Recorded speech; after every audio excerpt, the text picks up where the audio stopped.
leader is now being subject to. Remember, he had already spoken about how he was not being given food, and in the latest we are learning that he's not even being allowed to meet his lawyers. This on the instructions of the Yunus regime. A religious leader of the stature of Chinmoy Prabhu, who only propagates the message of peace, is now being subject to such harsh conditions in jail. He's not even getting food, he's not being allowed to meet his lawyers, and atrocities against him.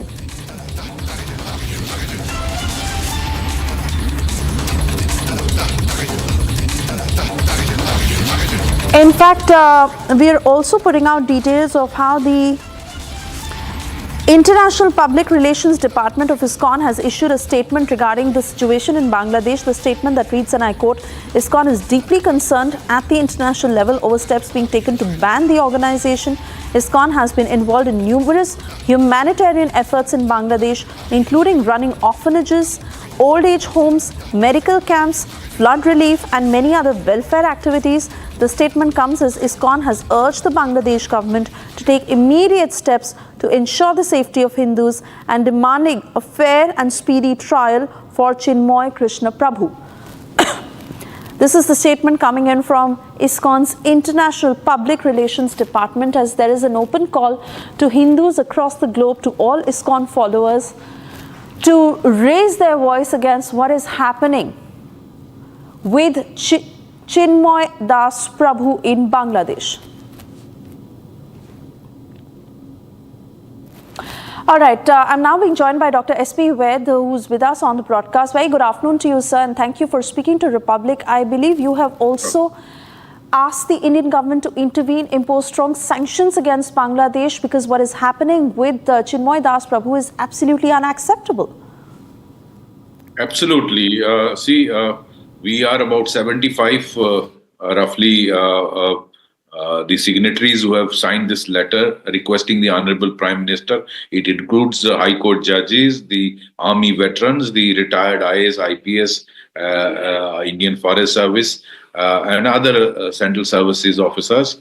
Also, some of the eminent prominent citizens of the country have signed it, and we have requested the Honorable Prime Minister for intervention in what is happening in Bangladesh. I think what is being done to a monk of ISKCON is totally unjustified. He is being booked under fabricated charges of sedition. He was only trying to organize the minority community Hindus there and present their demands to the government. And I think what is happening to the Hindu minority in Bangladesh is very, very disturbing, not only for Bangladesh. It will have repercussions in the whole South Asia. And tomorrow, what will happen if what is happening in Bangladesh have repercussions in India or other regions? So Bangladesh statement that it is an internal matter of Bangladesh, I don't think it stands logic. It will have its impact in the whole region. So that's why we are requesting Honorable Prime Minister, because he is a global leader. Everyone listens to him when he speaks. So he needs to take up this matter by taking lead with international leaders and international community through forums like United Nations, International Human Rights Commission, and other international organizations. I think there is a need for getting all the global countries together to impose sanctions against Bangladesh and bring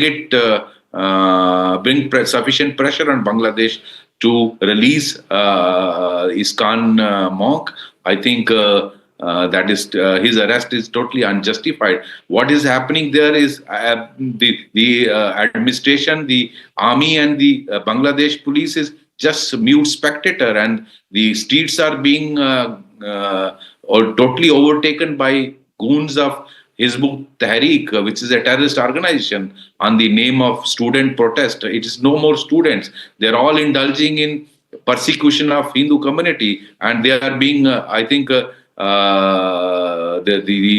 genocide of Hindus is going on in Bangladesh. That needs to be stopped forthwith.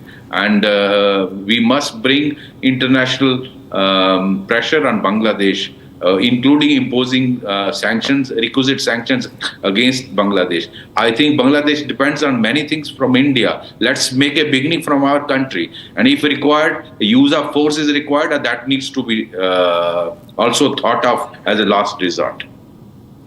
Absolutely, sir. In complete agreement with you. I want to thank you, Dr. S.P. Vaid, for speaking to Republic this afternoon, as we also put out more information on the harsh conditions that he's being subject to inside the jail.